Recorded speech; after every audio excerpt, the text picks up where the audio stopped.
Hello and welcome back to the Fireside stream. I am your host, Raymond McNeil, and with me is the always wonderful Mollie Rhymemaster. How are you doing today, Mollie? Where am I? Kidnapped, I'm sorry. It happens to the rest of us.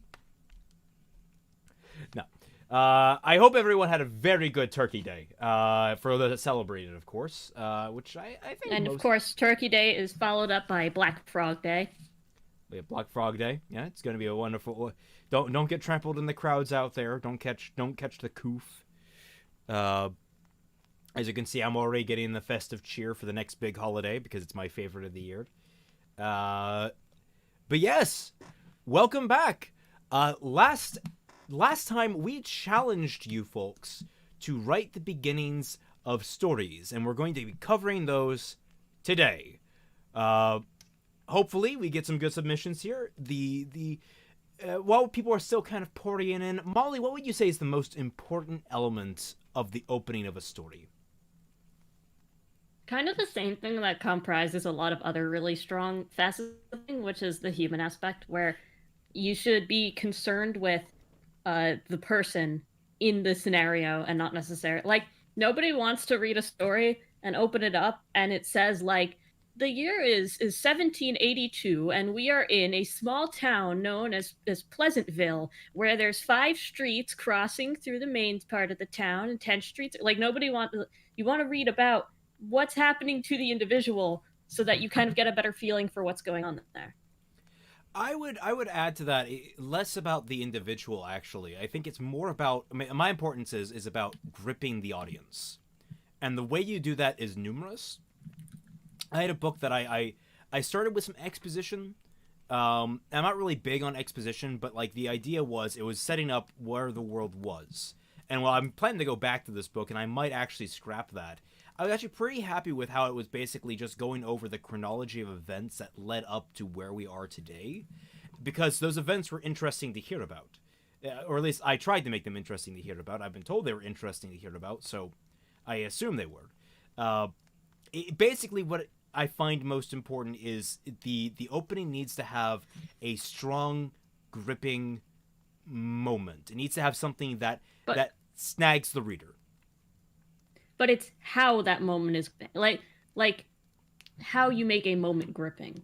Right, and that's the trick behind the opening of a story, is that more than anything, the opening to a story is more delivery than it is substance than anything else. Like, it not to say you can't you shouldn't have substance, or you can't have substance, or you should ignore substance, but what you should have is a clear grip on delivery, because it is in that delivery that is you actually grip someone. Now, the way I typically go about this is I try to give it a clear feeling for what the rest of the book is going to be like. I try to cover some of the major emotions it's going to be touched upon. So if I have like a heavy scene that's going to come up in the book, like a really heavy scene, I at least have some kind of moment of foreboding, a small moment of foreboding in there. That's sort of how I kind of lean on it. But more than anything, it's all about execution. It's all about trying to just grip the reader into wanting to read the rest of your story.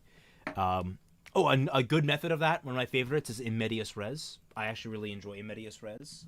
What do you I think love in medias res. Yeah. No, it doesn't even have to be like Pulp Fiction style in medias res, where it's like artsy. Just starting with a strong scene. I mean, that's it was really weird how Resident Evil, the Resident Evil 2 novel started. I actually really like the novel for Resident Evil 2, which is called City of the Dead. Or is it City of the Damned? It's one of the two. Where it started first with an excerpt, a single-page excerpt from earlier in the book, from later in the book, where they encounter a licker for the first time, which is like this... I don't know, you haven't played Resident Evil, I take it? Yeah. A licker is this horrible, like, humanoid creature that has shed all of its skin, so it's all exposed muscles and has these claws and has a big exposed brain and this long, sinewy tongue that comes out. It's this really unnerving thing to look at. Yeah. And like it was just this one-page excerpt describing the first encounter with it, and basically just giving the sense of like, oh shit. And then the actual prologue is just a bunch of newspaper articles, basically chronicling the slow infection of the city from like, oh, there's a few weird murders on the outskirts of town, to there's currently calls for emergency, everyone, shelter in place, that sort of thing going on. So it's like there are several different ways to open a story, diegetically, Yeah. non-diegetically. A friend of mine messaged me saying that in medias res is basically just, you may be wondering how I got here. It is. Literally, I mean, that is how the trope goes. And I Also, love that. girlfriend in chat is going to be a few minutes late because her puppy is sleeping on her elbow, so she has to carefully move him to not wake him up. That is perfectly understandable. I've been there. Yes, exactly. Okay. So, It was although when she's in the chat, when she says hi, it was her birthday last week. So if everyone could give her warm, happy birthdays, it would be appreciated. yes. Please, happy wishes for birthday girl in chat. Birthday girl in chat. So today we have 6 submissions. Is that correct? Yeah, sounds about right. So we have 6 First- submissions, and the first one Yeah. up is, well, it says the name there, but I believe if we go to so I know who's who, Mupa. This is Mupa. Because I apparently haven't learned Mupa's name yet. Since we have about 30 people, that's a pretty healthy amount for people right now. Let's go into this. The Mental Messenger. Martial law? Here's why General Ironwood can do that. Can't do that. With the grim breach and election upset, tensions are running high. However, we're no banana republic. And statements regarding intent to implement martial law should be taken seriously. By Seraphine Penguiar. November 6th, 79th year of Atlas's Rising. All right, I think she's going for like I just suggested, an epistolary style, where it's it's a news article. So if I'm understanding that correctly, I'm going to give a critique. I don't like the headline. I think the headline's kind of weak. Martial law. Here's why General Ironwood can't do that. You got to make it sensational. Yeah, I just think with like a newspaper article, it was a really interesting idea. Didn't mean to leave that up. So, but yeah, I definitely like opening with it. Banana Republic. So Brady sees the last name and goes, Penguin. Reminds me, I have a friend whose last name is Pelican, and in my brain I always read it Pangolin or Pelican. Call him Palico. Be funny. Little cat person. Since its institution, the Council of Five have ruled with discretion over both Atlas and Mental. Chosen by the people, and the surrounding systems in place have always ensured that no one member of the Council can break the trust vested in them. Watching over us from above, yet the same soil we all tread upon, that is our Council. That sentence is a little weird. This feels like one of those super dramatic news articles that you see as opinion pieces and not so much like if you're going to be writing a fake newspaper article, remember that newspaper articles are written day of. Yeah. And like the people aren't taking the time sitting there being like, what's a really like powerful way to write that? They're just kind of writing. Yeah, and like there's a distinction between writing a newspaper article and editorializing. Although, admittedly, our media seems to have lost the ball on that sometimes. Where you need to distinguish whether or not this is an editorial, like it's someone basically giving their opinion. It's an opinion piece, basically. Or is it someone trying to actually be a fair and honest reporter? Or, the middle ground, are they trying to to appear as a fair and honest reporter, but are actually editorializing? Which is how most media operates today. I need to blow my nose. Oh my god, I'm like stuffed up.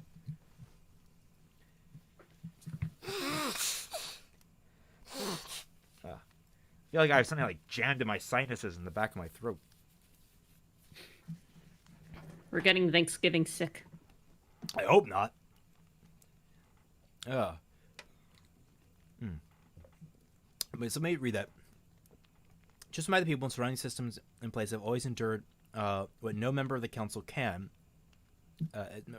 Has ensured that no one member of the council can break the trust vested in them. You might want, if you were going to keep that last line, you might want to add a semicolon instead of a period there. Oh, birthday girl in chat, I think. Is that right, Sarah R? Yeah, birthday girl is in chat. The past year has seen significant developments in the midst of economic depression. Most recent and pressing on everyone's mind is the breach of Mantle's wall, allowing Grimm to enter the city. Amid continued evacuations and efforts to contain the breach, rumors and supposed declaration of martial law have sent many people into a frenzy a deeper frenzy of panic. See that right there? That is exactly what you aim for. That is the sweet spot. Perfect newspaper delivery there. However, a review of At Legion legal code would assuage those fears. Article 619BGE outlines standards of conduct for council members. They dictate that no one member of the council can pass a motion that affects the populace without the approval of the other residing council members. While concerns have been raised in Ironwood, possibly abusing the power his 2 seats afford him, the general has a long-standing reputation of being a man of the law. He cannot declare martial law without the approval of the council members, Carmilla Gardens and Sleet Nimbus. Camilla Gardens, that's it. I'm not sure. How often do you think newspaper articles actually mention the direct name of the law they are citing? That's what's kind of sticking out to me. Sometimes they'll be like, as stated in the newly voted upon Proposition 27 or something. Yeah, I don't. You see, that sounds. What you're doing there sounds more like legal speak. Although. This is interesting. Now we're getting into like how to write a fake newspaper article. Also, the general has a long-standing reputation of being a man of law. Sounds very like opinion, which I wouldn't put past a newspaper. But yeah, no, I've seen articles that have done that kind of thing before. Definitely. I mean, when you really break it down, all newspaper articles are editorialized. They are all cropped and cribbed in certain ways. It's just like, it's how well you kind of cover that up and try to like rid yourself of biases that matter. So maybe instead just reference the articles that outline standards of conduct for council members. So is that a period? Oh, it's like, I guess.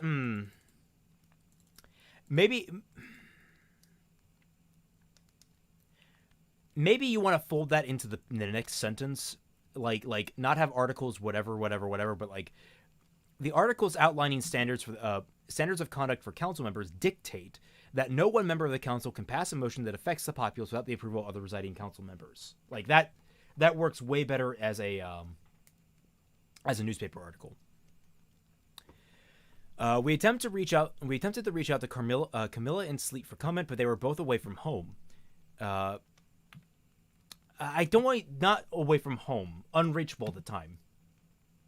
I think unreachable because like they're not at home. Like you wouldn't reach out to someone at home typically. You would reach out to them at their office. So like they were both away from their office maybe or something like that. Could not be reached. Could not be reached. Yeah. Cannot be reached for comment, I think is usually the phrase. In the meantime, this journalist must ask the readers don't buy into the rumors and to condemn those who propagate such conspiracies. This is definitely, depending on where you're going, if you're going editorialized, this is fine. If you're trying to be, strict newspaper article, don't do this article. In the meantime, we must urge our readers not to buy into the rumors. I think that would be a much better because they're speaking with the editorial, the permission of the newspaper. That's sort of how that works, since they're a publisher. We ask that our readers don't buy into the rumors and to condemn those who propagate such conspiracies. I would also say maybe be wary of those that propagate those conspiracies, not condemn. Inspiring panic and anxiety does nothing but exacerbate the situation and invite more grim into the city. No soldiers have been seen harassing citizens, and huntsmen are still working throughout the city to contain the breach, including a group of rookies known to be the mentees of the Aesop's group. That's reassuring. I don't know like why that would deserve special mention. I don't think that would deserve special mention. I get that you want to reference Team Ruby, but I feel like that's... I feel like the more I read this, you want to go full editorial where this person's basically just giving their opinion and like talking about weird anecdotes they heard. Like, so that would be probably where you want to take it, Mupa. You want to take it from that angle so you can have this person being like, oh yeah, there are these new rookies that are apparently the mentees of the Aesops.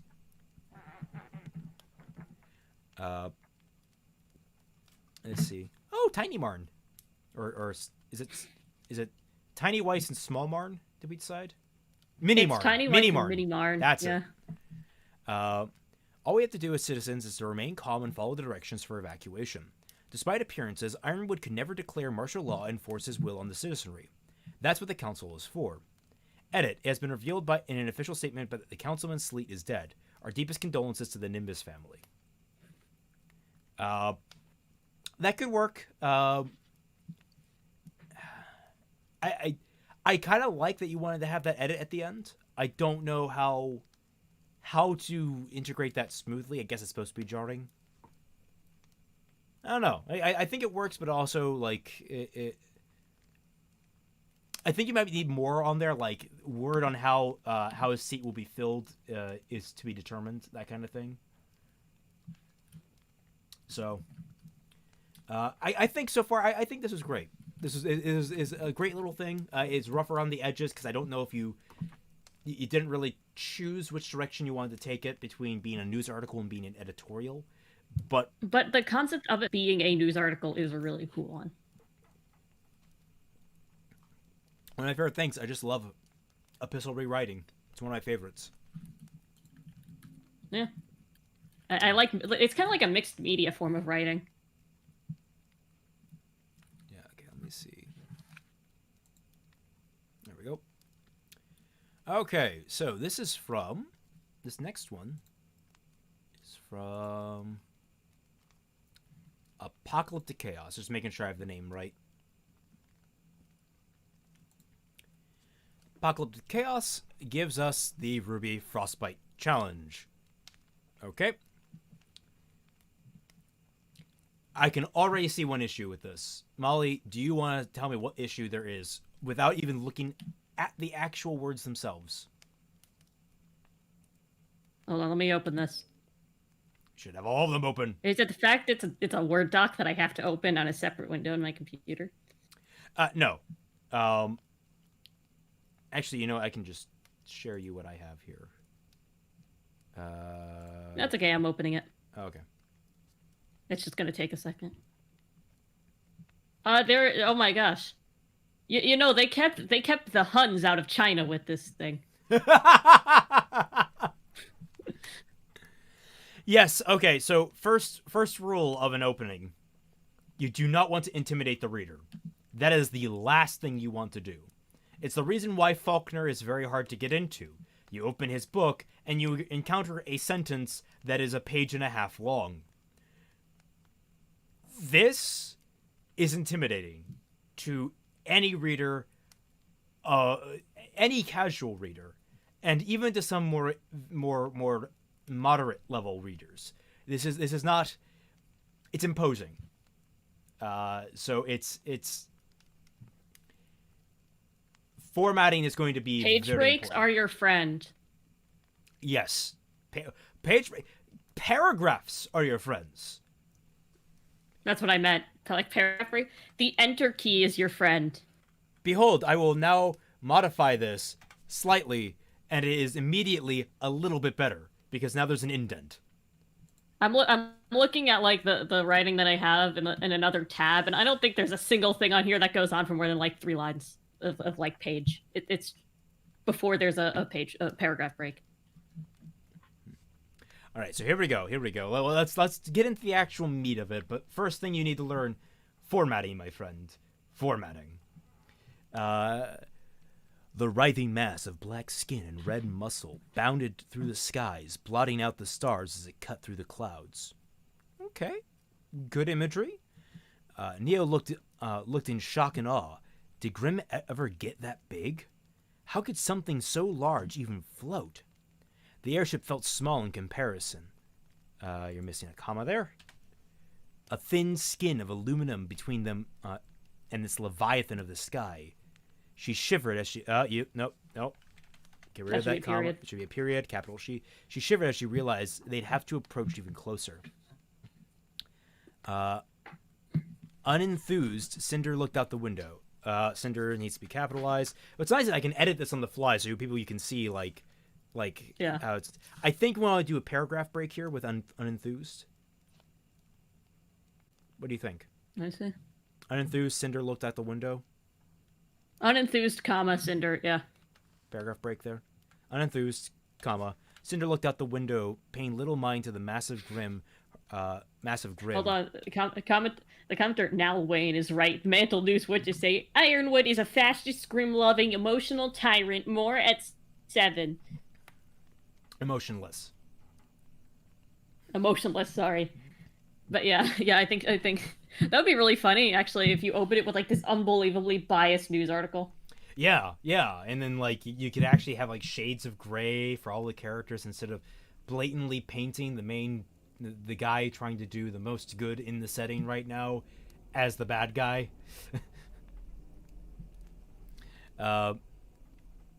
Unenthused, Cinder looked out the window, paying little mind to the massive Grimm. Her arm clenched and unclenching the relic. Her arm clenching and unclenching the relic. Is that... Your arm doesn't clench, your fist does. Fist clench. Unless she's doing like bicep curls around the relic. Like,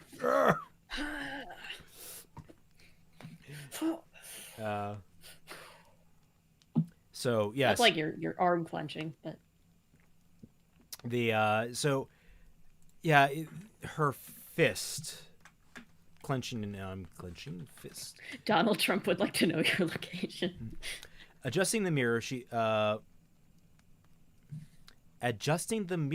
put Cinder's face into focus. Despite their victory, she could see a look of dissatisfaction. Who is the she that's being referred to here? Because this is important, because you've swapped perspectives. Like, the first one was Neo, but then you hit unenthused Cinder. And, like, unenthused implies that we are now seeing things from Cinder's point of view. And it's got to be very careful with those kinds of words. Because that's like the trigger word for our mind to be like, oh, we're over here now. So is it Neo? If it's Neo, you need to reassert Neo in this certain... It's like, adjusting the mirror, Neo put Cinder's face into focus. Period. Despite the... And so, like, I would... Yeah. Adjusting the mirror, comma. Neo put Cinder's face into focus. Period. Despite their victory, she could see a look of dissatisfaction. Dissatisfaction, comma, of hunger in the woman's eyes. Returning her attention to the wheel, she matched velocities with the Grimm Skywell, comma, bringing herself level to the writhing mass of malevolent hatred. Okay, docking points. You're using writhing twice within two paragraphs. Again, Mollie's a little more on the repetition than a little more lenient on the repetition than I am. Find it. You could probably use a different word there. Yeah, I mean, the more words you use, like the more you can kind of paint the picture. You know, it's like using another color. Yeah, it's like wriggling. Wriggling is a good word. It's one of my favorite. I love wriggling. Although I have to say, writhing is one of like the most visceral words there. Oh, it is, but like it was already used earlier, so it's like you've already got that imagery. I remember, like, you know, the phrase like X walked so X could run. I think the most brutal version I've heard of that was X writhed, so X could run. Uh, I don't think you need hatred here. I think it's redundant. You go with just malevolence. So bring yourself level to the wriggling mass of malevolence. She wasn't Malevolence implies hatred. Yeah. She wasn't quite sure how they were meant to enter. Semicolon. This is important for semicolon because she's continuing the thought, but it's a different. It's like a different. What's the term? Sections of a sentence. Statement. No. Oh God, I'm terrible at technical terms. It's clause. What That's are you it. trying It's to a different describe? clause. That's it. So it's same subject, different clause, and that's when you have a semicolon. When you're like further elaborating upon the previous clause, that's when you have a colon, and you.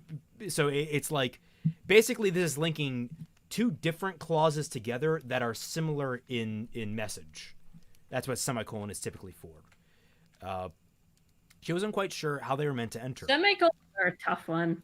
But they're great. They're so great. They are. You know what else is great? I'm huge on dashes. Dashes. How many double dashes? How many dashes do I have in this one? No, not the letter I. I'm sure I have lots of the letter I would think. They're great for stuttering. They're great for stuttering and also for breaking up thought. Yeah. I have like 57 dashes in this.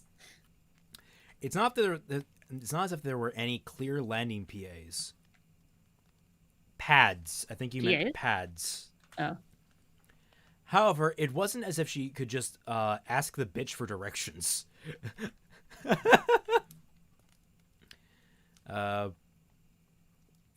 Okay.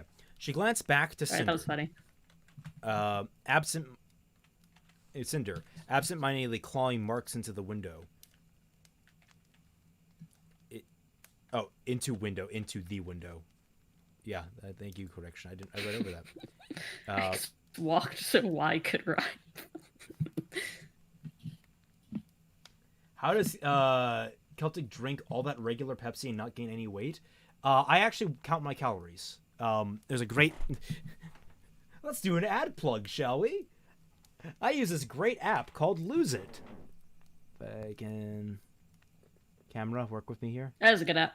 It's a great app. Yeah. Here's your unsolicited dieting advice, or not really dieting, but like your body's constantly burning calories, right? Just your metabolism does that, and when you work out, you burn more and more. So if you count your calories and you are simply intaking less than you are burning, you will slowly lose weight. Like if I can show you guys my weekly. Not that there's a quick way to lose weight without starving yourself. It tells you basically how much I've had this week to eat. Red is when I've gone over. I'm currently about 148 calories over for this week, and that's literally all thanks to Thanksgiving. Yeah. You can see it there. And also, I just always dissuade people from drinking soda in general, but hey, I can't control what people. Yeah, and I try to limit myself to 2 or 3 Pepsis a day. When you get down to it, I can imbibe about. And the thing is, I always have mine set to lose weight. So I always eat less, because if I had it to sustain weight, I would have a calorie allowance of about 2,300 calories. But I set it to lose weight, so I'm always trying to aim for lower. And even if I overshoot by like 500 calories, I'm not going to gain any weight. So it's like I give myself a lot of buffer room, but I always try to keep myself kind of lower. So this guy is right though. Liquid calories are a waste. I mean, but I'm saying that as someone who drinks exclusively like water and tea, and sometimes milk. Yeah, no, I don't disagree with you. I'm at this point I've come to the terms that it's not going to be heroin, cocaine, marijuana, any other possible addictive substance, nicotine, beer. It's Pepsi. I am addicted to Pepsi. What about, is diet just too different? Like, is the taste too different? Oh man, it's bitter on my tongue. Well, and I like not bitter in the good way. I like bitter things, but no, it leaves a terrible aftertaste. I don't know. There's just something about it that I feel like there's a way to solve that problem, but I don't know what it is. But you guys came here for writing advice. You guys came here for writing advice. Let's get back to it. Dude, I'm always giving unsolicited health advice. It's good advice. She glanced back to Cinder, absent-mindedly clawing marks into the window, lost deep in thought. Looking back at Leviathan, she spotted what she'd been looking for. Comma. Slowly opening the oily membrane of the beast's skin. Slowly opening. I think then you want a comma there. The oily membrane of the beast's... That's possessive. You need an apostrophe there. Beast's skin had parted, revealing rows of teeth adorning the fleshy portal, which had opened to greet her. I feel like this could be a little bit better. Slowly opening, the oily member of the beast's skin had parted, revealing rows of teeth adorning the fleshy portal. A fleshy portal, I think, is probably a better phrasing there. A fleshy portal which had opened to greet her. Let's see, adorning a fleshy portal, opening to greet her, right? Revealing rows of teeth adorning a fleshy portal which. A fleshy portal opening to greet her. No, which had opened. It's fine. Okay. I don't want to take this back to health, but a friend of mine just sent me chocolate Oreo shake from Baskin Robbins, large, calories 2,600, calories from fat 1,220, total fat 135 grams, 208 daily percent, 59 grams saturated fat, 2.5 grams trans fat, 185 milligrams cholesterol, 1,770 milligrams of sodium, 333 carbs, 263 grams of sugar, and 38 grams of protein. Well, at least there's some protein in there, but holy shit! I don't think that protein is worth it. It's not! I mean, like that is the thing you have before you die. Is that yeah, that is the only time it is acceptable to have something like that. Well, a large, especially, like, you would be surprised at how quickly, like, when I was going out and, like, I look back at myself as a kid where I kept getting, like, larges at, like, restaurants and such. I used to be 180 pounds. I am 5'6". 100 what? 180 pounds. 100 what? 180. I am currently between 155 and 160. I've lost 20 pounds. That's a normal weight. Yeah, but, like, I used to be 20 pounds heavier. And, like, I look back on that. Actually, I used to be, like, almost 190. I look back on that, and I realized, like, these larges, like, one Pepsi can is 150 calories. When you take that up, that's almost a tenth of my daily caloric intake. Almost a tenth. And I usually have 2 of these. So I basically eat up 2/10 of my caloric, 1/5 of my calorie count goes to Pepsi. A large at most restaurants is like 450 calories. It's ridiculous.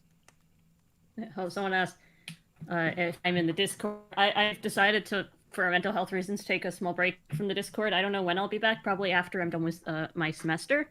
But if you could DM me on Discord. You're 5'7" and I'm 150. No, son, you're skinny. You're 150 pounds and an inch taller than me. That's because, like, the weight, the approximate weight for someone, it increases almost exponentially at times. Like, because, like, I have a friend who's about 6 foot tall, and his healthy weight is like 210. It's ridiculous. Although I have another friend. This is now a health stream. Yeah, this is now a health stream. Health stream. Okay. Let's move on. Yeah, let's move on. Sky, you could DM me after the stream. Yeah. Banking to her right, she descended into the abominable mockery of human technology. A deep crimson glow washing over the cockpit as she deftly brought the craft to a halt. Let's give another paragraph break here. Hovering down onto the fleshy pad, she felt a slight yielding sensation as the landing gear stuck to the gummy floor. A hiss from behind caught her attention. The door was opened almost immediately, and she barely caught Cinder's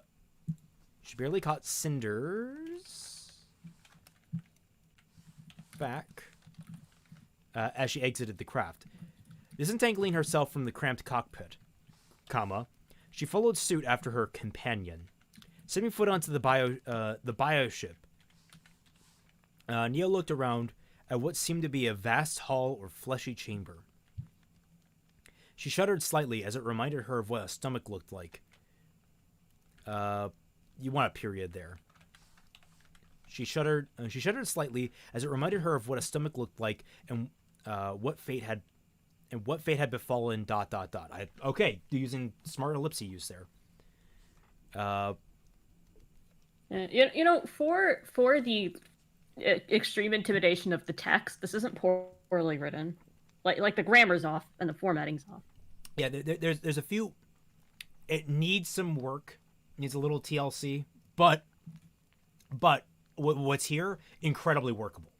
Yeah, so like I hope you don't think this is any kind of detriment. This is actually fairly workable as a piece in its own, and you're actually providing a great moment where I can actually like show people how to go about editing their work and how to kind of look for things. Her musings were broken when a wet from were you keep using were instead of where instead of were broken by a wet noise behind. I guess behind her. Period. Looking back, she saw the great maw that had accepted them.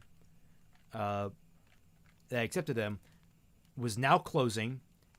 It was now closing, sealed by a black membrane that had hidden their entrance. Sealed by the black membrane that had hidden their entrance. There was no backing out. She thought to herself as she followed Cinder. A position that irked her somewhat, as it was her skill. It was her skill that salvaged the mission. I don't know, like that doesn't flow quite well. It feels like it wants to be part of the previous sentence, but it doesn't match the previous sentence.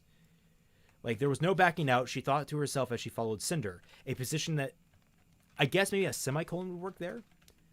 A position that irked her somewhat, as it was her skill that salvaged the mission. I like that Chad is really amused with the idea of like the goo everywhere. Oh, really? Grim goo. Yeah, like Salem's ooey gooey jacuzzi. I am someone that appreciates good like alien horror and like body horror stuff. I just watched the other night. I watched with Toppy, Tetsuo the Iron Man, which is a Japanese horror film from like 1989, and admittedly the film didn't live up to being really all that great, but its effects were phenomenal. It looked just absolutely horrific, and it was great. Got like gooey mechanical stuff going on all over the place. Oh, it's great. I always like when like I remember when I used to watch a lot of Red Letter Media, and they like have these B movies, and the B movies that have no budget, and they're still managing to come up with these very creative special effects for things that look like guts and goo and. Oh yeah, the channel Dead Meat does a thing called Kill Count, where it's all about counting the kills in all your favorite horror movies. And if you're interested in like gore and practical effects and all that kind of stuff, their most recent work over the last 2 years, I want to say, has really been good at going behind the scenes in a lot of these films and covering them and being like, yeah, this is how they did this effect. This is how they did this effect. And like, this is how they went through it and all the different work they did. And it was really great to understand that stuff. There's also behind the scenes featurettes of like The Thing are wonderful. Just great scenes. Hold on. I'm going to freak out about chemistry for a second here with little I know. Because Rachel Muertos goes, caffeine is CHH10N4O2, while cocaine is C17H21NO4. Those are extremely different things. Most things are made out of those few elements. Yeah, Like that's like just because they Also, have those are different like groups. yeah, just because they have slightly similar like they have like the same three elements in them does not mean they're the same thing. Uh, for example, I have a friend who has ADHD medication that's basically meth, but it's not meth because it's been done differently. Yeah, amphetamines Yeah. Let's see. are different than methamphetamines. Yes. However, comma, those thoughts quickly left her when she followed Cinder's gaze to an ivory throne. Or was it bone? Isn't ivory just bone? Yeah, it is. It's tusk. It's tusk. Maybe like actually it would be kind of fun to show like Neo's lack of knowledge here and just be like, wait, isn't Remember, Neo's ivory backstory bone? is fair game, so you could just assume anything about her. It's just like, wait, isn't ivory bone? She didn't know. It turned to face them, rotating slowly yet purposely. Stop giving Neo characterization. That's illegal. Shit. Slowly yet purposely revealing a figure that she couldn't comprehend. It was like some perversion of humanity itself. A figure of you're using humanity twice here, and it's not really poetic rhyming here. It's not. So it's like it was a perversion of humanity itself, a figure of humanity mockingly carved from the animalistic hatred of the grim. A figure mockingly carved. You could just Yeah, make it less wordy. a figure mockingly carved from the animalistic hatred of the grim, sitting there as if royalty regarding as if royalty. I think it's comma as if royalty comma. Is that right? Sitting there as if royalty regarding. No, I think it's sitting there as if royalty, comma, regarding the two with barely concealed disdain and amusement. As if we were. Oh, you suddenly. You can't just perspective change. It's not we, it's they. That's what you want. As if they were a child making some funny mistake. Cinder fell to her knees. Her face towards the ground. Full of an emotion Neo had never seen before. This is where a semicolon. Or it is a colon, right? Humility. And prostrate on the ground. Not and. You want prostrated on the ground. Maybe not even on the ground, just prostrated. Cinder held up the relic. Well, prostrated, it suggests that you are on the ground. Yeah. There's a lot of kind of like redundant writing in here where you really look at the definition of words before you start adding words to those words. Yo, dog, I heard you loved words, so I added some words to your words. Damn, meme. That's an old meme, yeah. So you've returned at last. Oh, let me make sure I scroll down so people can see it. Oh, I can't scroll down any further. Oops. Well, wish I could show you that bottom, but I can't. Not easily, at least. So yes, that was. Thank you, Apocalyptic Chaos. You gotta work on some of your grammar, some of your choice of words, but overall, I think you had a very strong, vivid description here. Now, as an intro, as an entrance to the season, it's not bad. I mean, typically, in the beginning, the first paragraph is usually the most integral, and your first paragraph here is pretty strong. It's not the strongest it probably could be. I usually like to make it very intense, but you do a close enough job of doing that with like the writhing description and all that such. Very good work. The next one is the anonymous guy on Twitter, and I will pull up my Twitter images. There we go. Okay. So, do you want to take this one? I don't know like how long the other ones are. I want to make sure that we both get equal. Yeah, which one is this? This is the Twitter one by anonymous guy. Okay. I like how he does it on Twitter. It's just like unique. I don't know. I mean, it stands out. Twitter is blocked on this browser for me, just for calm reasons. Um, a grim introduction by A.L. Burden. I like Burden. It's like a very good author last name. I had a D&D character named Burton. He was fun. It's a snowboarding company. Anyway. Okay, first of all, it's Salem, not Salam, like salami, but if you let me call her Salami. Go for it. Salami watched as the airship plummeted from Atlas. Hazel joins her. What's happening? Quimois has returned. A cloud of black dust flies towards them, and after a few minutes, and forms a person in grim armor. They kneel. I feel like there's probably a nicer way to say that. I'd say a cloud of black dust flies towards them. Minutes pass, and a cloud of black dust. Minutes pass, and a cloud of black dust flies towards them, forming a person in grim armor. Forming a suit of grim armor in the shape of a person. A suit of grim armor, or like a figure clad in grim armor. I just think there's a way to say it that like hits harder. Yeah, like that's the thing. Like you'll learn that sometimes you can write things that are basically quote unquote correct, but they have no impact.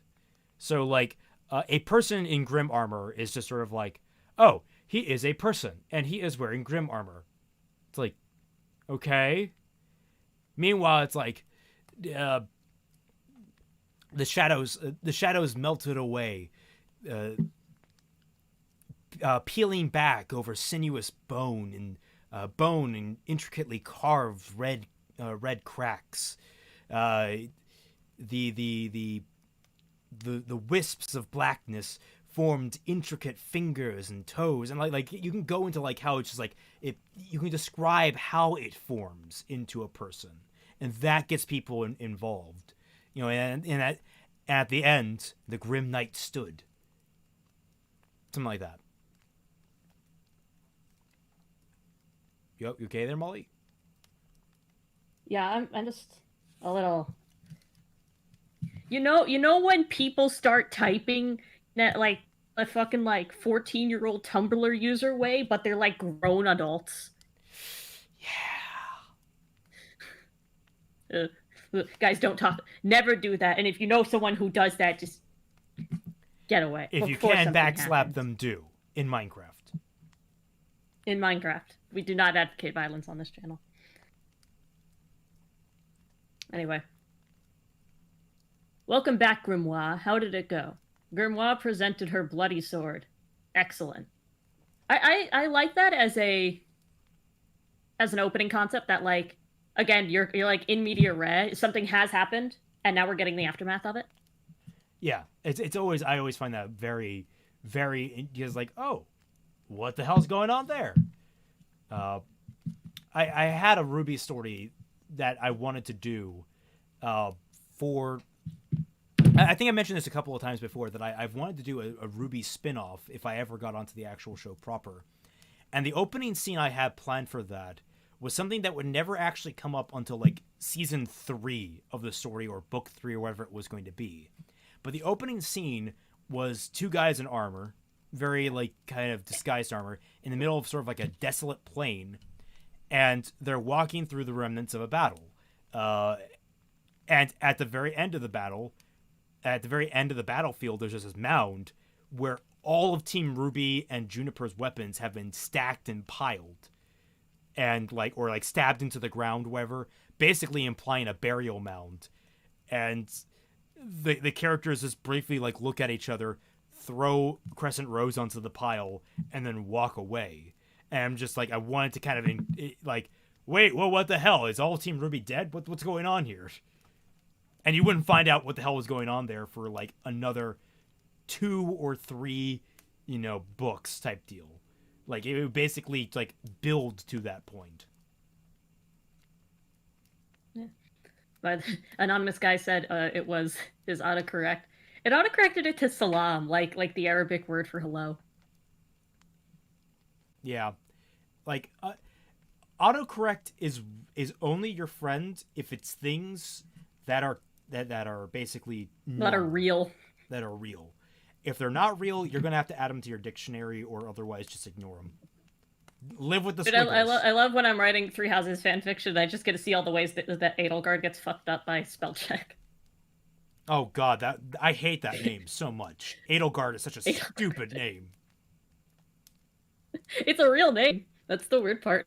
I don't care. It's a Old, stupid. Your old name is dramatic. stupid. By the way, if any, I, if anybody ever tries talking to me about Smash Bros, which I don't know anything about, all I know is that I'm gonna call edge guarding Edelgarding for the rest of my life. Oh God. Okay, so let's continue here.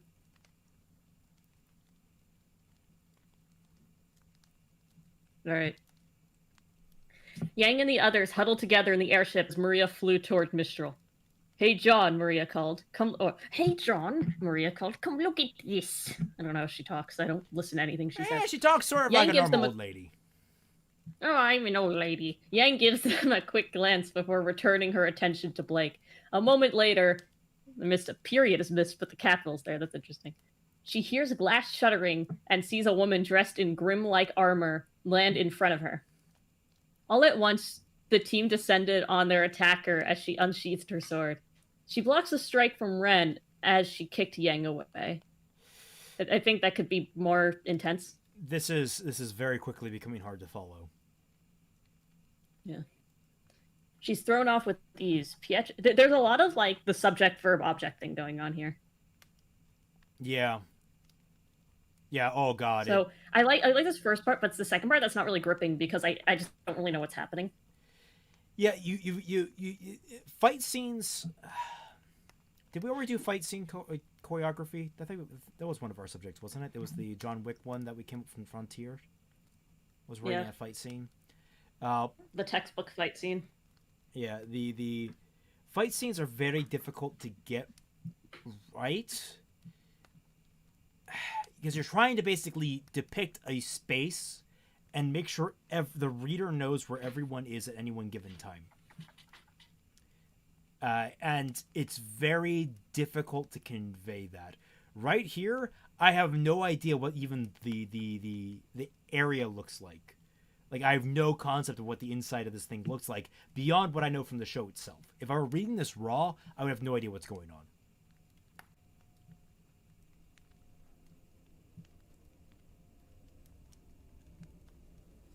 on.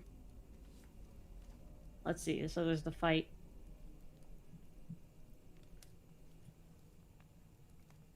I mean, I think this basically... I'm just wondering if I should, like, read the rest of this, or... I'm looking at it, and I'm not being gripped, which is a problem because the first section had a gripping moment, but then like you immediately jump into the event that preceded it, and that's not. It's just tough. Like it's tough to follow, as we said. Yeah, you immediately follow it with something that's just very difficult to keep track of. Also, I realize my formatting for Twitter is just terrible.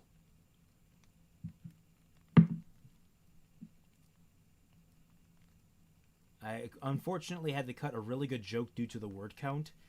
I don't think that would have saved this. Sorry, dude. Yeah, we don't want to be mean. We're keep in mind we're not hating on you. We're being harsh. Yeah. Because we care. This is honestly You're one of our biggest like you've probably sent the most super chats out of everyone. You're a great presence to have in the comments. We do not hold any ill will. It's just like this first section, this very first section here, these what 6-7 lines, workable, very workable. Like they're very rough, but they're workable. Immediately after that, I'm completely lost. Like you have all these different characters that are all together flying towards Mistral, I guess. Someone in the comments mentioned Brandon Sanderson's videos. Those are really good videos. Brandon Sanderson's an excellent author. He just kind of gets it. Brandon Sanderson terrifies me and makes me jealous and angry. That man is just doesn't stop. He takes breaks from No. writing to write more books. He's very Stephen King about things. No, Stephen King, I don't think. Because here's the thing: Stephen King could do that on a crack binge. All right, like on a cocaine binge. That's how Stephen King got his power. All right. Brandon Sanderson, I swear, sold his soul to the devil for the power that he has in writing. Ah, shit, my tummy. I mean, I've never read his books, but my friend, it's his favorite author, and he tells me all about, like, he'll show me like excerpts, and the way that he's able to make like every character eventually interesting is really, really cool. And he also takes a lot of time to flesh out villains and side characters, World and then building. save things for later. The only thing I understand is he has a fairly basic prose, if I understand it correctly, which, I mean, probably explains why he writes so fast, but you don't need a super detailed prose. You don't need a lot of flowery language to make things work. I just prefer my No, things. he doesn't need to. He doesn't need to rely on it, which is now that doesn't mean that it's okay to do everything like plain and subject verb object. Like it's important to keep. I'm trying to think of like to keep things. If writing, like, it's important to keep things interesting, but you don't want it. But you shouldn't need to lean on making it sound like poetry. If writing is a sandwich, his prose I would say is more like the sauce, like that goes on a sandwich. Like he's using mayonnaise.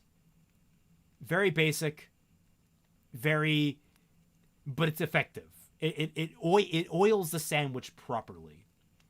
Whereas I prefer something like honey mustard. I'm more of a honey mustard kind of guy on my sandwiches. But he's an expert at making. He has a sandwich that has very nice bread, not super nice, but nice enough bread, and a lot of densely packed meat. I might come up with a better analogy later. Wow, Sanderson does a weekly writing podcast. What are we doing? What? It's just getting like you're like, huh? Why am I here? God damn it! No wonder we're not getting enough viewers. Well, we're also not nearly that good. He Uh, has some really yeah. interesting topics too. No. We are that good. We're just not published as much yet. I remember like once he posted, I saw this video. It was like how to write characters with different ideas than you. Characters smarter than you. I love Floof jokes about this with us that like sometimes people will write characters smarter than them as though they are wizards. Yeah. Like we're talking about how Sherlock works. Sorry, anonymous guy. We're probably not getting back to the rest of this. But like we had like this entire copy pasta we found about how people write characters that are smarter than them as wizards, and like explaining how Sherlock works. Where like if who was the character? It was it No Country for Old Men, or was it There Will Be Blood? I think it was No Country for Old Men. How the villain needed to kill 3 people in a room. So what he did is he rented out like the hotel room next door to that hotel room, and learned every nook and cranny of that hotel room, looking for weaknesses to exploit, and then exploited them in order to kill those people. Meanwhile, the way Sherlock would have killed those people is that he would have snuck in using a trap door that was secretly in the room that no one knew about, and he would have killed the first guy by throwing a peanut into his throat, knowing explicitly that he had a peanut allergy, from a dartboard that had a picture of who was Alexander. Who was the guy that invented peanut butter? What's his name? I mean, basically, it was this ludicrously like Rube Goldberg machine level of like intricacy. Where at the very end, it turned out that he wasn't trying to kill 3 people. He was trying to kill 2 people, and he tore off them. It turns out the third person was in fact Sherlock, and the Sherlock that entered the room through the secret portal was in fact Moriarty, who was trying to kill these 2 people. But it turns out those people didn't actually die because they were undercover agents that Sherlock had put in place to catch Moriarty. It's it's literally just adding complexity instead of adding intelligence. If that makes any sense. Yeah. Anyway, what's next on our? On Wait, our so that the fight scene is only one paragraph. You can skip that. okay. So let's see. Maria, who shot my console? Maria barked. Hold on. We'll go to the. Shot my. Yeah. I can't do the voice. As everyone fought to keep their balance, Grimoire snatched her mask with a simple touch. The door flew, and with a simple touch, the door flew off. Ruby, thinking quickly, launched herself at Grimoire, tackling her out of the ship. Yang reached out. Yang awoke, bleary-eyed, to the sight of Ruby's red cloak and Grimoire mid-fight. So Yang's falling unconscious. Yeah. I'm gonna. I don't think it's gonna hold up, dude. This is already. You're already, because part of it is like you don't. There are sentences that kind of carry into one another. Like as everyone fought to keep their balance, Grimoire snatched her mask, and with a simple touch, the door flew off. Who's touching what? What was grabbing her mask? But like, I'm already lost in here. Ruby Thing quickly launched herself at Grimoire, tackling her out of the ship. That makes some sense. I don't know, man. You've lost us. That's just the thing. Sorry. Again. That isn't an attack on you. It's not an attack on Titan. We are just a little lost. Yeah, I highly recommend reading,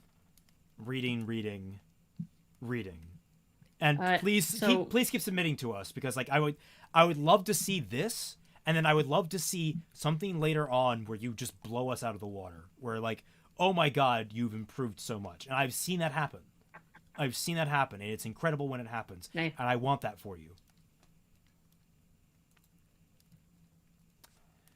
So this next one is who?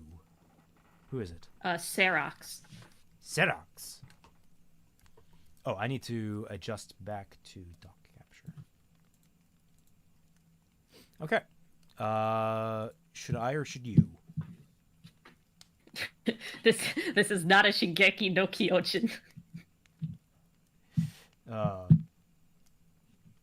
The original version was... Every time I see like phrases like burger no lettuce, I just read it as an anime title. I mean, anonymous guy, I get that you didn't want to keep it super long. There was a lot of issues with it beyond length. I don't think length would have necessarily hurt it in that circumstance. Anime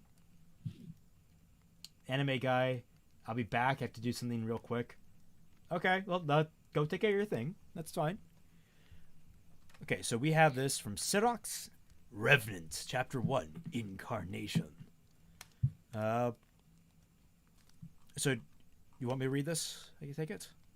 Or do you want to read it? I got it. Okay. This won't make up for what you did to her. Fantastic opening line, in my opinion. Yeah, it's great. That was his first thought on seeing the score of his profile tick up higher. Well, that particular bit of self-criticism hadn't reared its ugly head in a while. Of course, giving tech advice to strangers couldn't compare. Even if people on the internet thought so highly of him to grant him the power to edit other people's posts for clarity and readability. Nobody that knew him in real life would dare to give him that much power. Is that power used twice? Yeah, like I see what you're trying to say. Like you used power twice in two sentences in a row. Nearly 3 years of experience, his manager would say. I can't trust a rookie like that with facing the public. To his parents, sitting in front of a computer all day was child's play, not real work. Doesn't matter if he was already making as much money of either of them 20 years into their careers. His old friends, well, they'd be calling him an irresponsible idiot. They'd have much harsher words were he to ever meet them again. But he pushed those thoughts down for now. It was far too late for apologies or regrets. Almost 2 a.m. That bug had taken far longer than he expected. At first, it looked like the question asker faced the same problem one of his colleagues had mentioned last week. Whether he realized otherwise, giving up would have just been an hour wasted. A message popped up on the screen.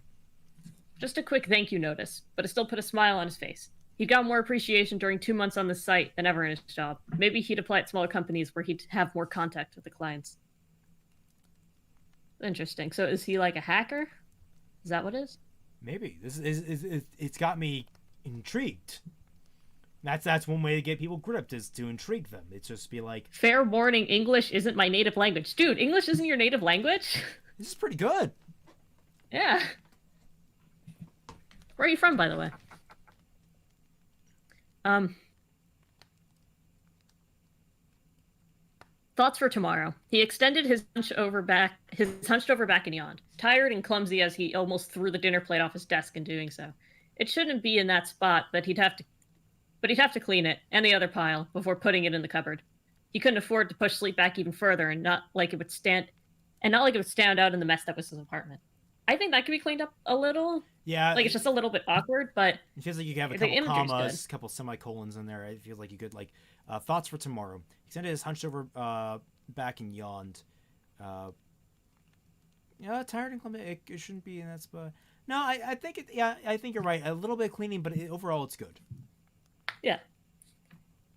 The anime guy podcast says, "Please don't skip mine." What did you like? Send it to us as like what screen name did you use? Because I don't know if we got it. Anime AK. I think we have. Oh, okay. Let me check. Oh, we. It was more obvious he wouldn't wake up early enough to still have breakfast before work. So be it. He had helped someone, and the day couldn't be considered wasted. He put on some music at a low volume and went to bed. The drums beat heavy, and two melodic guitars joined as the singer recounted a great tale of warriors and dragons. Power rock. It was an old song, so familiar he could recount every line, even as his consciousness began to drift away.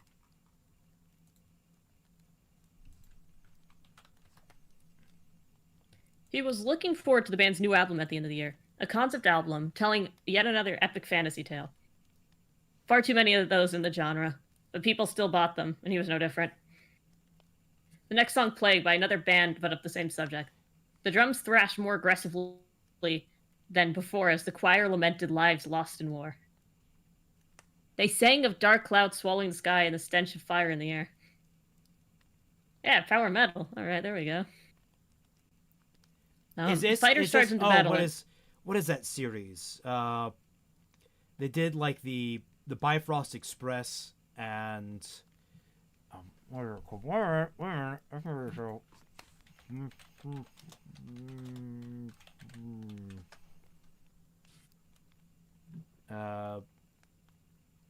the Bifrost incident is Lovecraftian rock opera. What is the band's name? Is it the Mechanisms? Is that the band? Incident. Yeah, the Mechanisms. I think that's what the band's name is. Is it the Mechanisms? Is it the Bifrost incident? That sort of thing. There's something over Camelot, which is like all about like Camelot being a space station.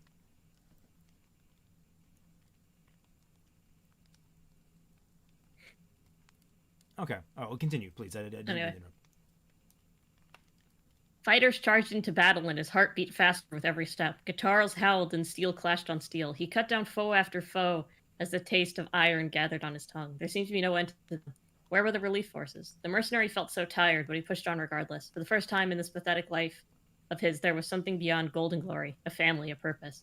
His body begged for relief, so leaning upon his broken blade, he stole a brief moment of rest. Clouds parted and moonlight washed over him. He raised his gaze to the heavens and beheld their orphan star one last time as the tide of red eyes grew beneath the shade of the trees. He took a deep breath and readied himself. The cold mountain air burned in his lungs. Mavros faced the darkness, sword in hand. So is it like he's listening to the song and he's kind of like in it, you know? I think that's what's going on. Yeah, is he like a streamer? Like is that what this is? Like something a streamer or like a pro player? Like because we thought he might have been a hacker, but like maybe like he's just like a let's player or a professional game player. You know, that kind of stuff. It is interesting because you're wondering like what is this, you know? Not in the like I have no idea what's going on way, but in the like, oh, there's like hints. Is he this? Is he that? Yeah, and as you add the hints, it builds up in your head what it is. It's like every opening is a game of like 20 questions in a sense, where you're just sort of like, okay, and at some point you have to like, after about 20 questions, you need to have a damned answer. Just depends how long you stretch out the 20 questions. Yeah, that's an interesting way to put it. Ah, Good night. thank you. Okay. The next one is, who is it by?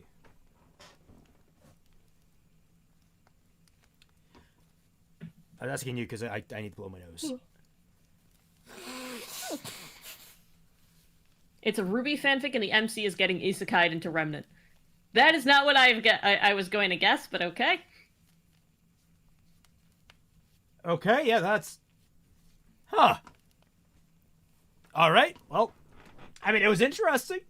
I'll take that. Isekai are interesting, man. I love that stuff. Now,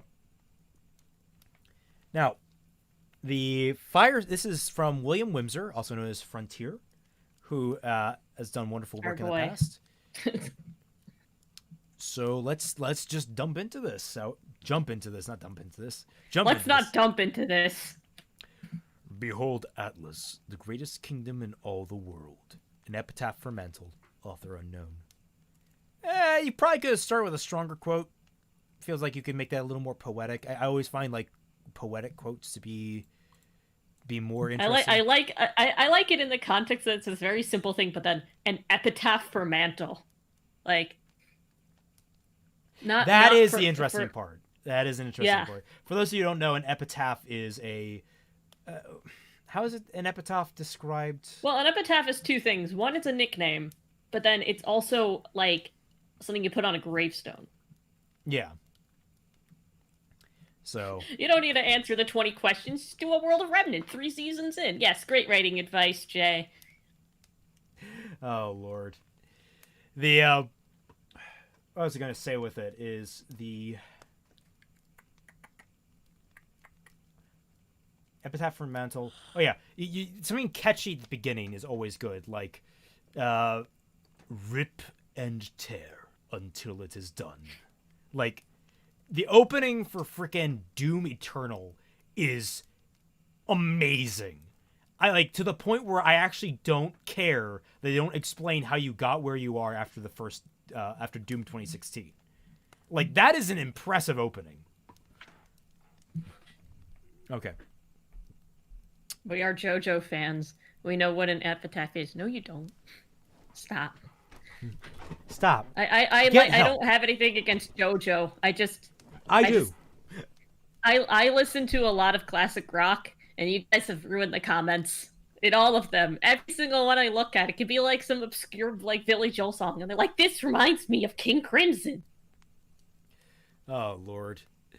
I'm not a fan of JoJo's. I just can't get into the art style, and like I think it's way overhyped. Just I don't know. I'm not a JoJo's. It was the largest Grimm swarm ever beheld in history, larger than the one which had overrun Beacon, than any of the countless swarms formed during the Great War, larger than those mystical swarms spoken of only in fairy tales, all paled in comparison to what now stood arrayed against the kingdom of Atlas. It stretched across the tundra in every direction, pack upon pack of those monsters in near constant motion about one another. Roll credits. Well, what I like about this is, like, even if you're new to Ruby coming into this, like, this paints a very striking image very quickly, because you're like, oh, Grimm must be some sort of monster if, like, there's packs of them. There's, like, well, what are these Grimm? Like, even if you don't know what a Grimm is, you get the implication, oh, shit, this is a big deal. I just like it when they use the word tundra. Oh, tundra is a wonderful word. I love it. You know, that's like our thing. It's anyway. Stretched across the tundra in every direction, pack upon pack of monsters in near constant motion about one another. Ursas, Beowulfs, Creeps, and Sabers in the thousands, alongside the larger forms of Deathstalkers, Megaliths, and Sentinels. Islands in a flowing sea of teeth and shadow. Even the air swarmed above swarmed, flocks of nevermores, griffins and lancers circling like carrion birds awaiting the slaughter. They hissed and shrieked and snarled endlessly, working themselves up into a frenzy before the city walls. They were drawn to them, able to sense the powerful swell of emotion beyond. The anxiety, the anger, the thin veil of hatred running through the rich tapestry of negativity. The swarm could practically smell the fear that lingered behind those walls, and they wanted it all. Damn, man! This is good.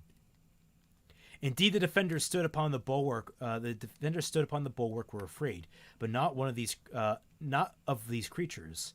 These creatures, Ursa, Saber, Nevermore, were all comforting in a way. Dangerous, yes. Worrying, most certainly. But they were at least known quantities. Things their ancestors had fought and studied for generations. The defenders knew them, understood them, had long ago reduced them to the stuff of bedtime fairy tales, as similar to their eyes as ice and snow. It was the others, the unfamiliar ones, that scared them. Most Grimm held at least the semblance of the natural. Limbs and wings and claws and eyes, corrupted in evil perhaps, but at least darkly reflective of something familiar. These new things held no such qualities. While unmistakably creatures of Grimm, their shapes were rigid and angular, not produced, but sculpted, created by hand, and wielding terrible intent. Long creatures covered in bone plates, the size of a tank, and about as agile. Glacially slow and cumbersome, useless for hunting but perfect for battering down walls of stone and metal.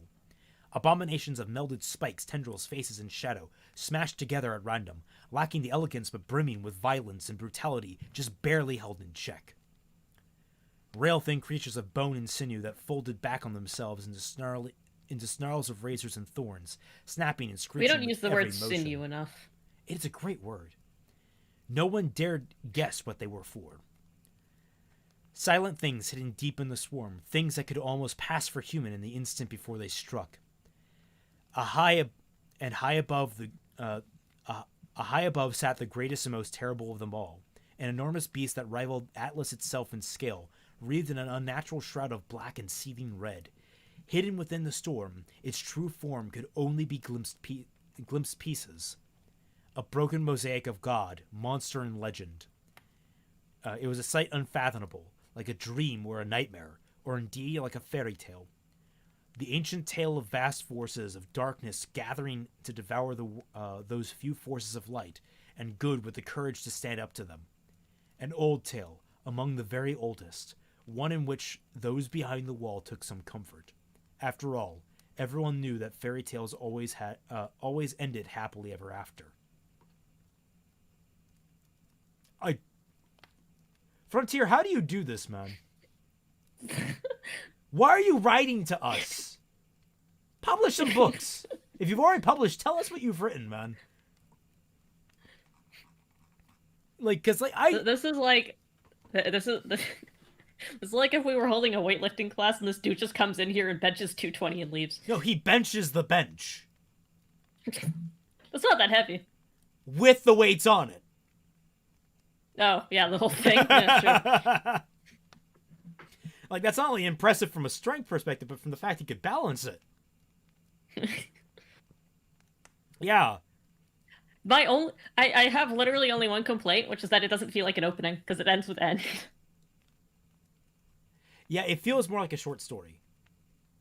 Yeah, which, again, this is fantastic. Yeah. But... I could see this flowing right into that one about Neo and Cinder. I think that would be... you could start... You know what? I think any RWBY fanfic can start with this. Just all of them. Even the ones that are about, intense Blake and Yang BDSM or something. You can just throw this at the beginning. Yang and Blake, BDSM. ASMR. What other weird tags can we add to it? I'll go just go down the list, and then it opens with, "It was the largest Grimm ever beheld in history." It's Bumblebee fan ASMR. There was you made it clear that you already want to kill minorities because you don't like Bumblebee. So why don't you? That's Bumblebee ASMR.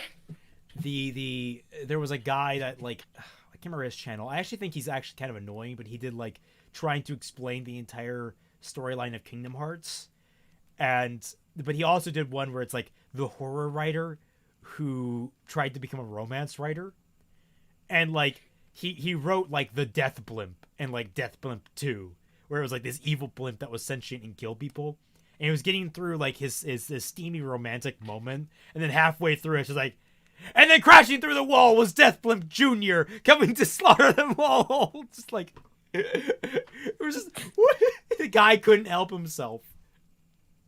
It's great. Yeah, but thanks, Frontier. That was jaw-dropping. Who's next? The next up is the second last, because we actually had the anime AK gave his, because he does that thing where it's stored all in one document, and we keep forgetting about that, and I feel bad about forgetting about that. Yeah. So I'm just going to scroll down to where his new story is. He has added a lot to these stories. At least he's writing. Yeah, number 4, somewhere in Mr. Okay. Now, but the next one we actually have is by, where's the pin? JJ the Memelin. And I'll let you... Does JJ, submitted before? I don't know. I don't think so, but maybe. I don't keep lists.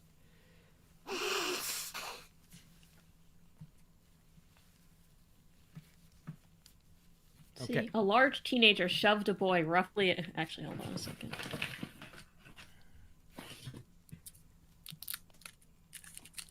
Are you getting a snack? No, it's a cough drop. Good show.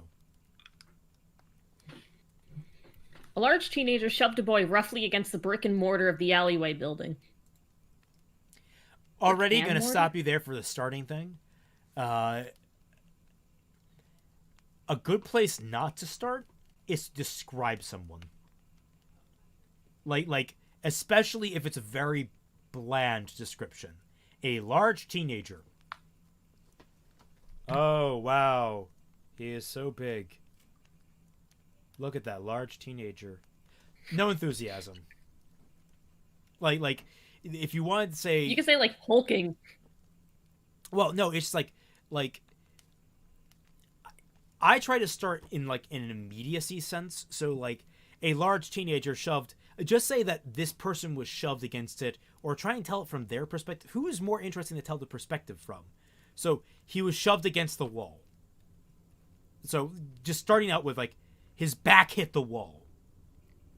And that right there already sets up a, oh, okay, what's going on here? Why is his back hitting a wall? Is he being attacked?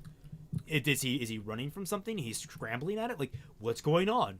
Immediately, just by saying those words, you create the question in the head that keeps the reader coming. Also, this is small, but the term brick and mortar isn't used like this. Brick and mortar refers to, like, if you have a hot dog cart and then you turned it into a restaurant, you've turned it into a brick and mortar establishment. Or if you do something online and then you make it into, like it refers to you having a physical place. This can work fine because it's literally just flatly descriptive. The only problem is that you could see it confusing people, but it's like there are bricks and there is mortar between the bricks, so it's like that works. It works fine. But I see your point. You make a legitimate point that you'll get some confusion from the reader. The rhythmic steps of the post-work traffic disguise the pain and the desperate screams of two kids in. Oh, that's not a good sign. Is there a word missing? I think there's a word missing. Brick and mortar torture BMT. Oh, this comment section. What's BMT? Like, I'm not gonna say it live on stream. Bavarian, It's brick and mortar torture. He's making a parody on something. Oh, okay. Oh, yeah.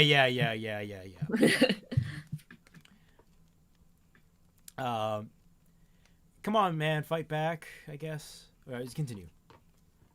Come on, man, fight back. Your kind's supposed to be strong, right? Fight back, why don't you? Oh, is he like... Fight back, why don't you? I don't know. It should be a fist smash. Should be a capital A. From New York. Welcome to Yonkers. Fight back. Why don't you? A fist smashed into the boy's abdomen. A sputtered gasp escaped his lips as he almost crumpled to the ground, the young man's sudden grasp on his shirt keeping him standing. Please stop. My brother didn't do anything to you, an even younger boy shouted desperately. Someone, please help.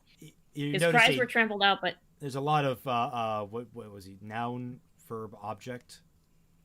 or Subject, verb, subject, verb, object. subject, verb, A object. lot of that going on here.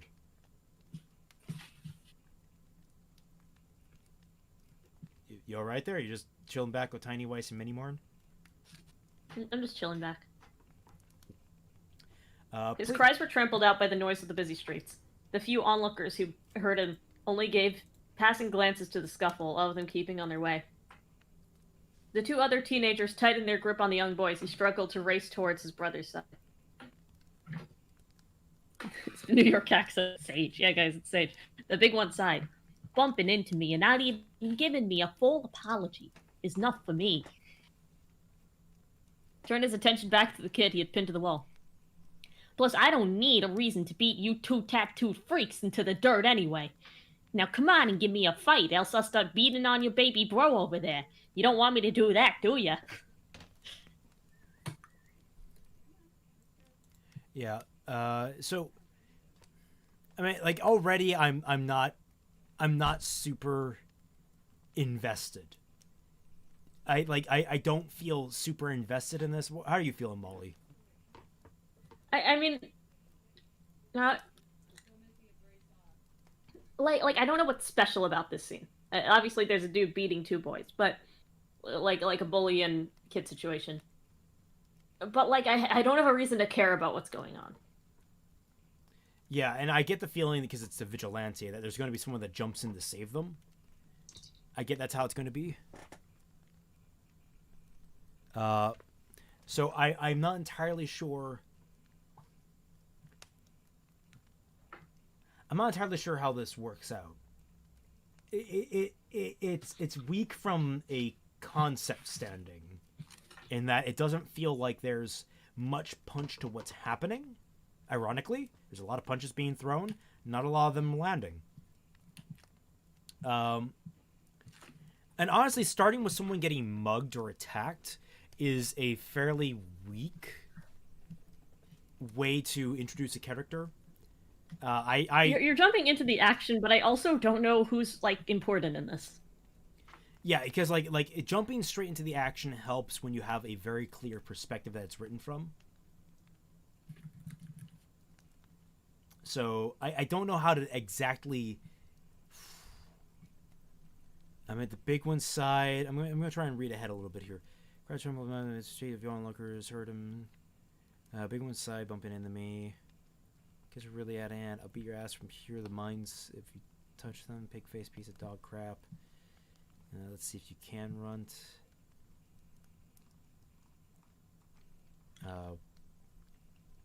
You know what? You could cut out this like entire part. Like cut out from a large teenager to his tormentor and just start on, I'll beat your ass from here to the mines if you touch him. Yeah, and then you could have like a brief little thing catching us up if you want. You can have a thing that catches us up. But starting with the immediacy is how you grip people. The lack of impact of these opening lines really leaves so much to be desired. And I typically start with dialogue because it's easier, but you can always start with a description that's just very, very sharp. I think that's a very smart piece of advice, Molly. I think it's very strong. Like if you're going to be introducing, like, you know, in the middle of a scene like this, I would just cut out all like, cut to the first telling part. Like, from here to the mines, you pig-faced piece of dog. Like, okay, the assailant is pig-faced. There's mines involved as a point of interest. That is all we need to know. If someone's being beaten. Yeah. The anonymous guy, I wouldn't be able to get to the proper version this time around, because I have to leave in 20 minutes, so I gotta actually start wrapping up this room. We gotta actually get on to Anime AK, I think. Yeah. Sorry we couldn't get too in depth in this one. Yeah. Yeah, so sorry, like, we couldn't be more in depth on that, JJ. We also gotta think of, like, the next topic we gotta think about. I think someone recommended like sending rewrites of your older work and like showing comparison.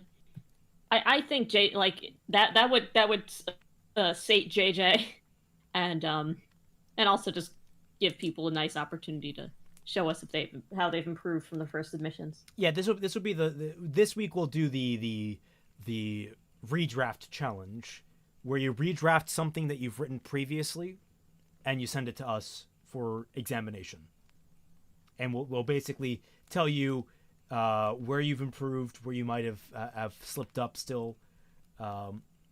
So I think that's probably the smartest move to go about it. So we'll come back to that stuff. For now, this is from Anime AK. I believe it's number 4 for Anime AK, which is fairly long. This is about, I don't know how many words. It didn't tell me. We'll get through this like somewhere in Mistral section, because this is all about beginnings. Velvet whimpered in pain as the warlord in control of the cartel threw her into the corner of the cell. Okay, already you don't need this much information. Velvet whimpered in pain as she was thrown into the corner of the cell. That would be much sharper, much snappier, and draw the reader in immediately. Gunfire and screams of agony from the battle taking place topside of the underground network of... Gunfire and screams of agony from the battle taking place topside of the underground network. I don't think that flows well at all. Cells was getting the man before he even more nervous and agitated. Mm-hmm. That's not a sentence. Comma, even more nervous, agitated. Let's see. Was getting to the man? Tears fell from her eyes as the warlord pulled a Makarov from a holster and pulled back the slide to load a round into the chamber. Okay, well, we're getting some weird territory here. First, why does he have a Makarov? This is Ruby. Makarovs are a human earth weapon. Even though they are based on real things, they have unique characters that describe, to design them. Second, it's not a holster, it's his holster. Unless it is, there are multiple Makarovs and multiple holsters that are somehow around him that are not his. So, just pulled his Makarov from its holster. Pulled a Makarov from a holster sounds like he just took it from some guy. Yeah, and pulled back and drew. You want drew his Makarov from its holster and pulled back the slide to chamber a round much smoother. Sorry, dear. Well, you were my favorite. While you were my favorite, but your time has come.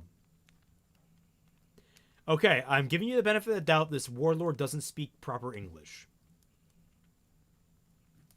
But while you are my favorite, your time has come. Or, you are my favorite, but your time has come. You can't have while and but like that. The clauses do not match. The warlord spoke. You just need a comma at the end of that, and then lowercase the t. Velvet closed her eyes, holding on to whatever it was she could call clothing tight to her almost nude form. What are we reading right now? This doesn't... okay, this doesn't go anywhere bad. This does not go anywhere bad. Okay, but it's starting out like it's going somewhere bad. Look, I just got through Tetsuo the Iron Man, and there was like a sex scene every 15 minutes in that thing, and I'm uncomfortable here.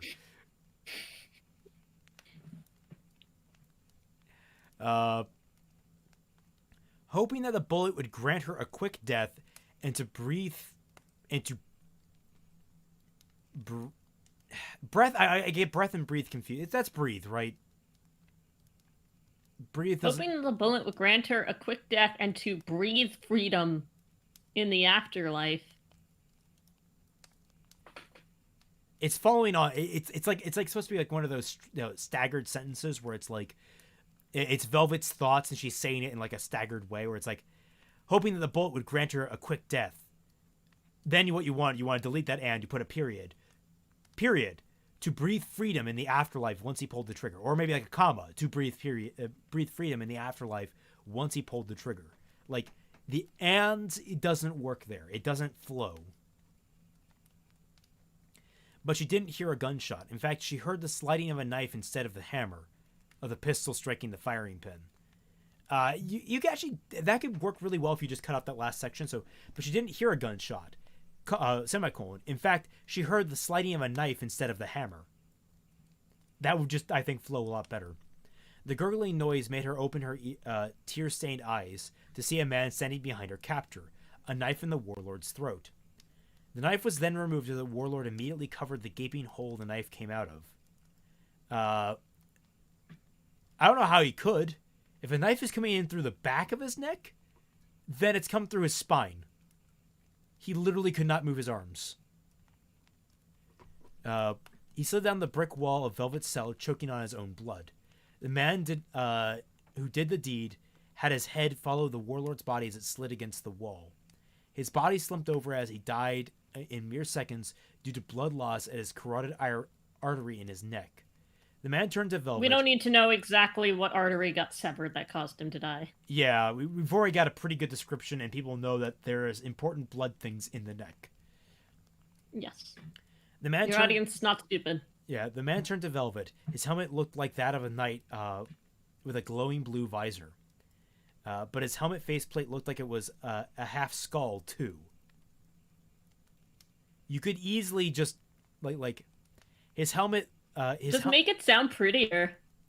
Yeah, this is really rough. It just sounds like... I know we say avoid purple prose. You need some purple prose. You need the color of this. The thing is, when people say avoid purple prose, they mean too much purple prose. Like, no, please don't spend 15 sentences describing a character's clothing. We don't mean write like it's a engineering report.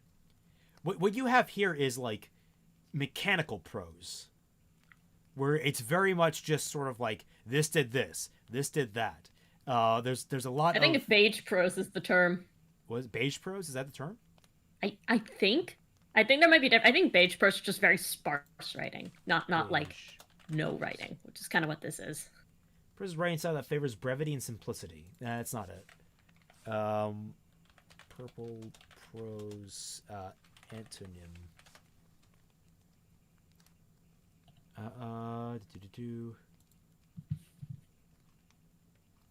Yeah, no, I can't find it. We'll come up with something later. We'll call it gray prose. Yeah, and also breath and breathe. I always get my brain just mix them up. I just like it. Actually, you know what? Better. We're gonna call this steel prose. Steel prose, yes, perfect. It's very metallic, very mechanical in nature.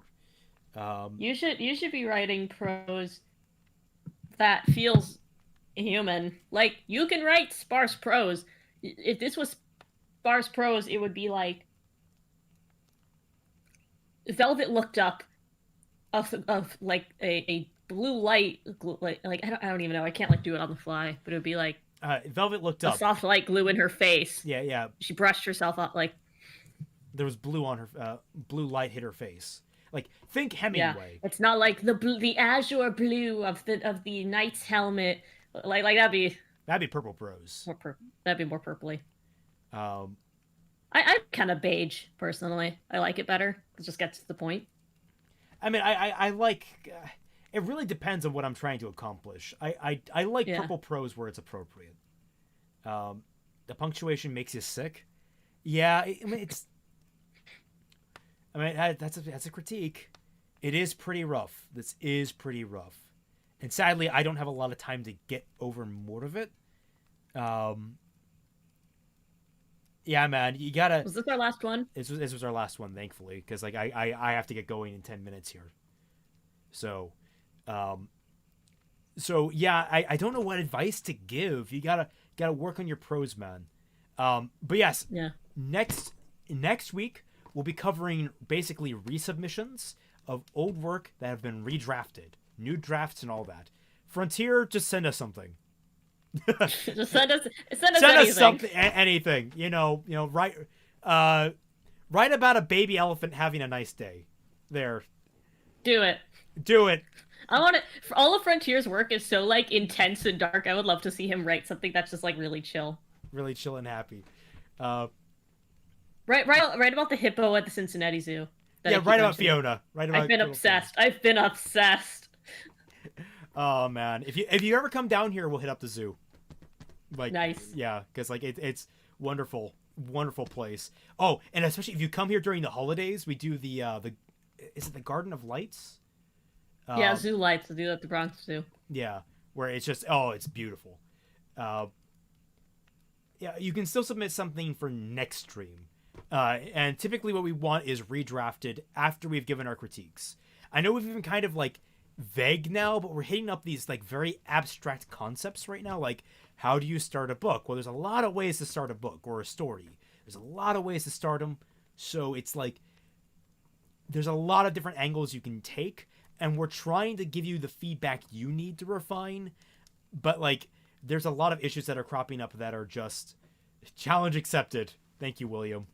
Yes. We're gonna get hippo crows. William, if you want to really impress me, get the physical layout right. Like, that's the trick. I bet he would.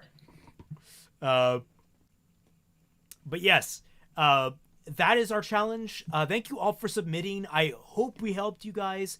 I can't wait to see what you guys have in the next challenge. I hope to see you guys all improve.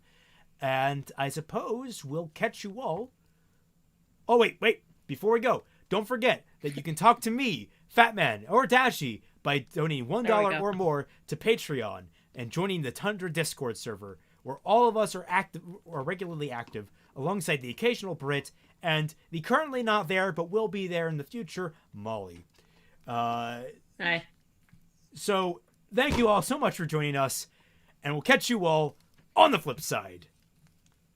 Bye.